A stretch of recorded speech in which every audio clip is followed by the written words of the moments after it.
وکفا وسلام علی عبادہ الذین اصطفیٰ اما بعد فاعوذ باللہ من الشیطان الرجیم بسم اللہ الرحمن الرحیم۔ معزز سامعین، 13 نومبر بروز سوموار بعد نماز عشاء 2023 کا یہ درس حدیث مصطفیٰ صلی اللہ علیہ وآلہ وسلم، یہ میرا ایک سلسلہ میں نے چلایا تھا، درس مشکات شریف کا درس، ابواب المعجزات۔ اس کی غالباً جہاں تک یاد پڑتا ہے کہ 7 قسطیں بیان ہو چکی ہیں، وہ یوٹیوب پر جو میرا چینل ہے سید سیف اللہ قادری اس پر موجود ہیں، اور 8 احادیث کا بیان ہو چکا تھا۔ تو آج 8ویں قسط ہے اور ابواب المعجزات کی حدیث نمبر 9 ہے، اور مشکات کی حدیث نمبر 5620 ہے، 5620۔ اور حدیث یہ ہے کہ وَعَنِ الْبَرَّاءِ قَالَ بَعَثَ النَّبِيُّ صلی اللہ علیہ وسلم رَہْتًا إِلَىٰ أَبِي رَافِعٍ۔ حضرت برا رضی اللہ تعالیٰ عنہ فرماتے ہیں کہ نبی کریم صلی اللہ علیہ وآلہ وسلم نے ابو رافع کی طرف ایک جماعت بھیجی۔ یہ جو ابو رافع تھا اس کا نام ابو حقیق تھا، یہ مدینہ منورہ کا بڑا دولت مند یہودی تھا، اور یہ حضور صلی اللہ علیہ وآلہ وسلم کا بدترین دشمن تھا، اور آپ کی حجب گوئی کرتا تھا، اور دشمنان اسلام کو اپنے کلے میں پناہ بھی دیتا تھا، اور ہر وقت حضور کے خلاف صلی اللہ علیہ وآلہ وسلم کوئی نہ کوئی سازش کرتا رہتا تھا، اور یہ اپنے مکان کے اوپر والی منزل میں رہائش پذیر تھا۔ تو حضور پاک پڑھیے صلی اللہ علیہ وآلہ وسلم نے ایک جماعت بھیجی۔ راہبت وہ جماعت ہے جو 10 سے کم ہو اور 5 سے زیادہ ہو، تو اتنے صحابہ بھیجے۔ یہ پورا واقعہ بخاری وغیرہ میں بڑی تفصیل کے ساتھ آیا ہے، پہلے آپ حدیث سن لیں، اس میں تھوڑا سا واقعہ بھی آ جائے گا۔ حضور پاک نے یہ صحابہ کو کیوں بھیجا کہ اس کو قتل کرو؟ بولو، اس کو قتل کرو۔ تو حضور کے گستاخ کو معاشرے میں زندہ رہنے کا کوئی حق نہیں، اس کو قتل ہی کرنا چاہیے، پر یہ کام حکومت کرے، ہمیں قانون ہاتھ میں لینے کی ضرورت ہے نہیں ہے۔ اچھا جی، اب یہ ہے کہ آگے حدیث ہے کہ فَدَخَلَ عَلَيْهِ عَبْدُ اللَّهِ بْنُ عَتِيقٍ بَيْتَهُ لَيْلًا۔ حضرت عبداللہ بن عتیق رضی اللہ تعالی عنہ رات کو اس کے گھر میں گھس گئے اور وہ سو رہا تھا۔ یہ آگیا جی وَهُوَ نَائِمٌ فَقَتَلَهُ فَقَالَ عبد اللہ بن عتیق فَوَضَعْتُ السَّيْفَ فِي بَطْنِهِ حَتَّى أَخَذَ فِي ظَهْرِهِ۔ یہ کہتے ہیں کہ عبداللہ بن عتیق رات کو اس کے گھر میں گھس گئے، وہ سو رہا تھا، آپ نے اسے قتل کیا۔ عبداللہ بن عتیق نبینہ صحابی ہیں، نبینہ نے اس کو قتل کیا۔ کہتے ہیں کہ میں نے اس کے پیٹ پر تلوار رکھی کہ وہ بیٹھ گئی اور اس کی پیٹھ سے نکل آئی۔ یہ واقعہ کیوں ہوا کہ یہ دیوار پہ چڑھے، رات کا ٹائم تھا، اس کے کمرے میں چلے گئے، اندھیرا تھا، وہ خوب سویا ہوا تھا، تو انہوں نے آہستہ سا کہا ابو رافع، تو وہ نیند میں بڑبڑایا، جیسے بندہ نیند میں بسا ہوگا جواب نہیں دے دیتا، اس نے جواب دیا تو یہ آواز سے وہاں پہنچ گیا کہ یہی ہے۔ تو پہلے وار کیا، جب پہلا وار کیا یہ واپس آنے لگے، تو پھر ان کو لگا کہ کہیں بچ نہ جائے، تو پھر پوچھا کہ ابو رافع کیا ہوا؟ وہ چونکہ کر رہا تھا ہائے ہائے، تو کہا کسی نے مجھ پر حملہ کر دیا، اندھیرا تھا، نظر نہیں آ رہا تھا۔ جب یہ بولا تو آواز کے نشانے سے پھر وہاں پہنچے، اس وقت پھر انہوں نے تلوار یہاں رکھی اور ادھر سے نکال دی۔ یہ ہے وہ واقعہ کہ فَوَضَعْتُ السَّيْفَ فِي بَطْنِهِ حَتَّى أَخَذَ فِي ظَهْرِهِ فَعَرَفْتُ أَنِّي قَتَلَهُ، پھر مجھے یقین ہو گیا کہ یہ قتل ہے۔ تو فَجَعَلْتُ أَفْتَحُ الْأَبْوَابَ حَتَّى انْتَهِيتُ إِلَى دَرَجَةٍ فَوَضَعْتُ رِجْلِي۔ تو کہتے ہیں جب میں نے قتل کر دیا تو پھر دروازہ کھولنے لگا حتیٰ کہ میں آخری سیڑھی تک پہنچ گیا۔ تو آخری سیڑھی تب جب یہ پہنچے تو انہیں یہ لگا کہ سیڑھیاں ختم ہو گئی ہیں، تو انہوں نے پاؤں نیچے رگا، مگر ایک سیڑھی باقی تھی جس سے یہ ٹھوکر کھا کے گر گئے۔ تو کہتے ہیں کہ میری ایک پنڈلی ٹوٹ گئی، فوقعت فی لیلۃ مقمرتی فانکسرت ساقی فعصبتها بعمامۃ. کہتے ہیں کہ میری پنڈلی ٹوٹ گئی تو یہ میرے لیے پہلا واقعہ تھا کہ اب اس کا کیا علاج کروں. تو انہوں نے اپنا امامہ اتارا اور اپنی پنڈلی کو لپیٹا مار کے باندھ لیا، اور اسی حالت میں یہ صبح سرکار دو عالم صلی اللہ علیہ وسلم کی بارگاہ میں پہنچے. تو پنڈلی پر کپڑا باندھا ہوا تھا. فانطلقت الی اصحابی فانتہیت الی النبی صلی اللہ علیہ وسلم فحدثته. انہوں نے جا کر بیان کیا کہ رات میں نے اس کو ایسے ایسے قتل کر دیا. تو فقال ابسط رجلک فبسطت رجلی فمسحها فکأنما لم اشتکیہا قط. تو آپ صلی اللہ علیہ وسلم کو میں نے خبر دی تو فرمایا پاؤں پھیلاؤ. میں نے اپنا پاؤں حضور کے آگے کر دیا پھیلا کر. تو آپ صلی اللہ علیہ وسلم نے اس پر ہاتھ پھیرا تو پھر ایسے ہو گیا جیسے کبھی درد ہوئی نہیں تھی.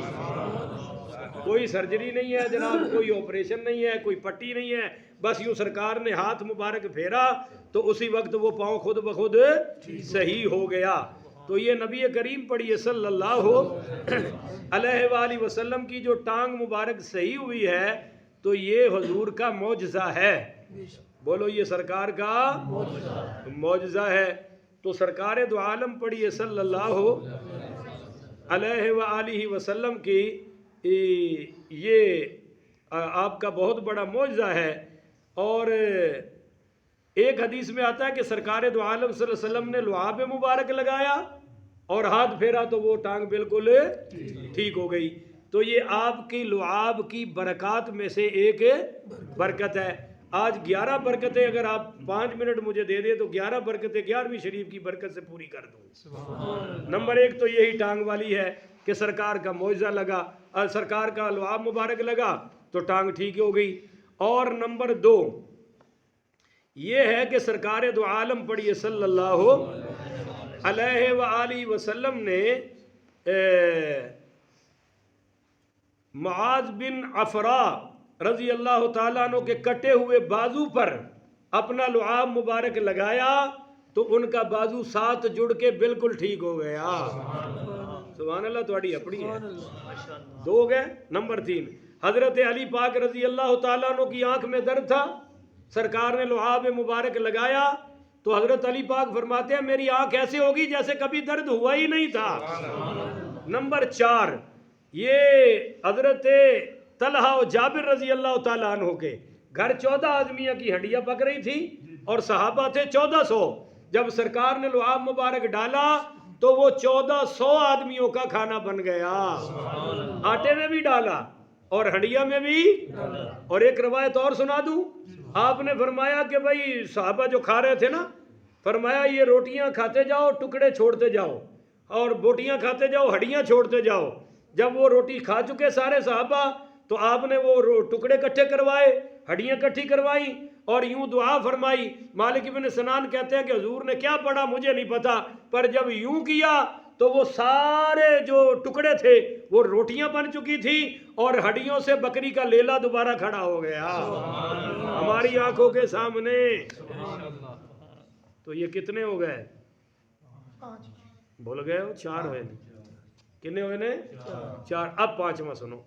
نبی کریم رؤوف الرحیم پڑھیے صلی اللہ علیہ وآلہ وسلم نے 4 ہوئے تھے کہ 5 ہوئے تھے؟ 4. چلو تھوڑی گنتی ساگڈار والی ہے، وہ بھی اگے پیچھے انجی کرتا ہے. نمبر 5 حدیبیہ کے کنویں کے موقع پر پڑاؤ ہو گیا اور پانی تھوڑا تھا تو سرکار نے اپنا لعاب مبارک ڈالا تو پانی زیادہ ہو گیا. کتنے ہو گئے؟ نمبر 6 کھارا کنواں تھا، کھارا کنواں، سرکار نے لعاب ڈالا اللہ نے اس پانی کو میٹھا بنا دیا. کتنے ہو گئے؟ اب نمبر 7 حضرت سیدنا ابو بکر صدیق پاک رضی اللہ تعالی عنہ کی ایڑی میں کالے نے ڈنک مارا اور سرکار نے لعاب لگایا تو اسی وقت سارے جسم سے زہر کا اثر ختم ہو گیا. اب کتنے ہو گئے جی؟ اب 8واں سن لیجئے. یہ جو آب زمزم کا پانی ہے جو اب خراب ہوتا ہی نہیں، یہ وہ نہیں ہے جو حضرت اسماعیل کی ایڑی سے نکلا تھا، وہ کنواں بند ہو گیا تھا. بولو وہ کنواں اس کو حضرت عبد المطلب حضور کے دادا نے دوبارہ کھدوایا، پر یہ پانی جو سال سے خراب نہیں ہوتا، اس کی کیا وجہ ہے؟ تو سرکار نے اپنا لعاب مبارک اس کنویں میں ڈالا تھا، اس کے بعد اس میں یہ تاثیر ہوئی ہے کہ بھوکا کھائے تو بھوک مٹ جاتی ہے، پیاسا کھائے پیے بھوکا پیے تو بھوک مٹ جاتی ہے، پیاسا پیے تو پیاس ہے۔ اور آپ نے فرمایا آب زمزم پینے سے پہلے جو دعا مانگو گے اللہ قبول فرما لے گا۔ کتنے ہو گئے؟ نمبر 9، ایک عیسائی قوم مسلمان ہوئی تو سرکار دو عالم صلی اللہ علیہ وآلہ وسلم نے ان کے کنویں میں آپ نے مسلمان ہوئی تو ایک مشکیزے میں، ان کے پانی والے مشکیزے میں سرکار نے کلی فرما دی اور فرمایا جاؤ اب تو تم مسلمان ہو چکے ہو، اپنے گرجے میں اس کو چھڑکاؤ کر دو تو وہ جگہ پاک ہو جائے گی۔ کتنے ہو گئے؟ حضرت ابو قتادہ پڑھیے رضی اللہ تعالیٰ عنہ کی آنکھ نکل گئی، ایسا تیر لگا کہ جب وہ کھینچا تو وہ ٹکڑے ٹکڑے ہو گئے بازو پہ آ گئے۔ یہ غزوہ احد کی بات ہے۔ اور حضرت ابو سفیان کے ساتھ بھی یہ ہوا، قتادہ بن نعمان ٹکڑوں والی آنکھ لے کر آئے، ڈیلا یا رسول اللہ یہ میری نکل گئی، فرمایا ابھی ٹھیک کر دیتے ہیں۔ آپ نے وہ سارا کچھ یہاں ڈالا اور یوں ہاتھ پھیرا اپنا لعاب لگا کے، اللہ نے وہ صحیح فرما دیا۔ 10 ہو گئے۔ پر حضرت ابو سفیان جو حضرت امیر معاویہ کے والد ہیں، حضرت ابو سفیان سے فرمایا ابو سفیان چاہے تو یہی آنکھ مجھ سے ٹھیک کروا لو، چاہے اس کے بدلے جنت میں آنکھ لے لو۔ انہوں نے کہا جی جنت والی ٹھیک ہے، انہوں نے اس کو ٹھیک کروایا نہیں۔ کتنی ہو گئی؟ 10۔ چلو نہیں یہ ابو سفیان والے ویچ ہی پا لو، 10 ہو گئی۔ 11ویں، ایک آدمی کے بال اتر گئے، سر سے وہ بال، اور عرب میں یہ بڑا معیوب تھا کہ کسی کے بال نہ ہو۔ عرب میں تو بالوں کا بڑا حسن تھا، اور ہون بھی ہے یا نہیں ہے، اور ہون تھوڑا تھوڑا اتر گیا کیونکہ بڑے بڑے وزیر گنجے آ رہے ہیں، بڑے بڑے وزرائے اعلیٰ گنجے آ رہے ہیں، سارے اقبال کو پتہ لگ گیا، انہیں پھر کہنا سیاست کر رہے ہیں۔ چلو سیاست نہیں ہے، سچی بات کہہ رہا ہوں کہ اب چونکہ وزیر اعظم بھی گنجے آ گئے، کتنے سارے، کافی سارے، ایک نہیں، تو لہذا ہمارے پاکستان میں گنجا ہونا کوئی عیب نہیں۔ مگر میں نے ایک مولوی کو دیکھا، فقیر والی ہے ضلع بہاول نگر میں، اس نے یوں ٹوپی اتاری تو وہ تھا ٹکلا، تو میں کہا اتنی چھوٹی عمر میں وال کتنے گئے؟ تو رون لگ پیا، کہندا کاری صاحب ایسے وال تھے شاہ جی دنیا دور سے دیکھتی تھی کہ مولوی صاحب دے وال کنے پیارے نے، کہندا کسی دی نظر ہی کھا گئی۔ تو میں کہا یہ رون والی کیڑی گل ہے، تیرے کیڑا داڑھی والے ڈگے نے، سر والے گئے نے نا، اس میں رونے کی ضرورت ہے نہیں، داڑھی سے مردوں کو اللہ نے حسن عطا فرمایا ہے۔ بہرحال وہ آیا اور اس نے کہا یا رسول اللہ میرے بال نہیں ہیں، میں بڑا عیبدار ہوں، تو سرکار نے اس کے سر پر اپنا لعاب شریف لگایا، اسی وقت اللہ نے بال پیدا فرما دیے۔ تو یہ چیزیں انگریزوں کی بنائی ہوئی، یہ ساری ترقیات تو سرکار کے لعاب کی برکت ہے۔ اللہ تعالیٰ سے دعا ہے اللہ عمل کی توفیق عطا فرمائے۔ آخر ودعوانا ان الحمدللہ رب العالمین۔